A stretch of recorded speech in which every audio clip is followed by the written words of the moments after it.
Welcome top news today. Facebook's recent announcement that it will rank news outlets by credibility carries an implied acknowledgement quality journalism is valuable to the social network, which would rather be regarded as a hub of trustworthy information than as a pit of viral hoaxes. So, why should Facebook get to host news footage and snippets of articles for nothing, while raking in advertising money?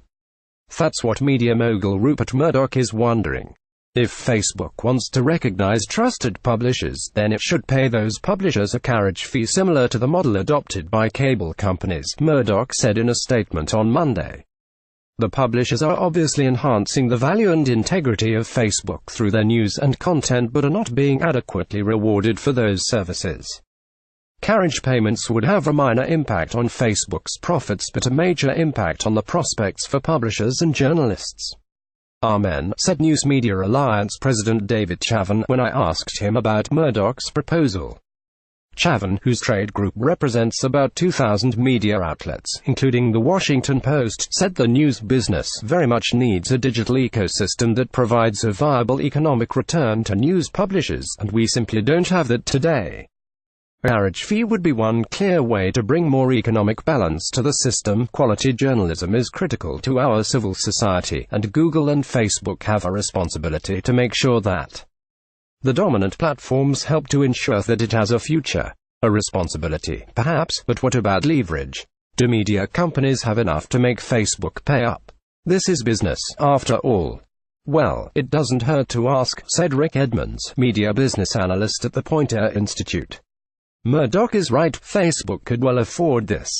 I'm not wildly optimistic, though. Edmonds noted that Murdoch, owner of The Wall Street Journal, Fox News and The New York Post, has complained in the past to no avail about Google's aggregation of news content.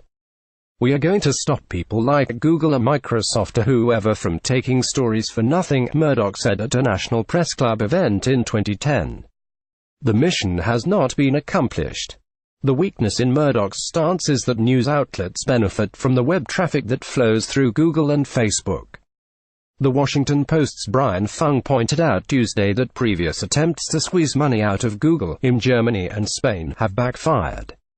Instead of opening its wallet, Google fought back by kicking publishers out of its search engine. Facebook could do the same, refusing to link to news outlets that demand payment. That's an ominous threat, since Facebook remains a major traffic driver to many websites, even as it refocuses on content posted by users' family and friends. Guy Rolnick, a media entrepreneur who teaches in the business school at the University of Chicago, warned that securing payments from Facebook, even if possible, could come with a downside for the media industry.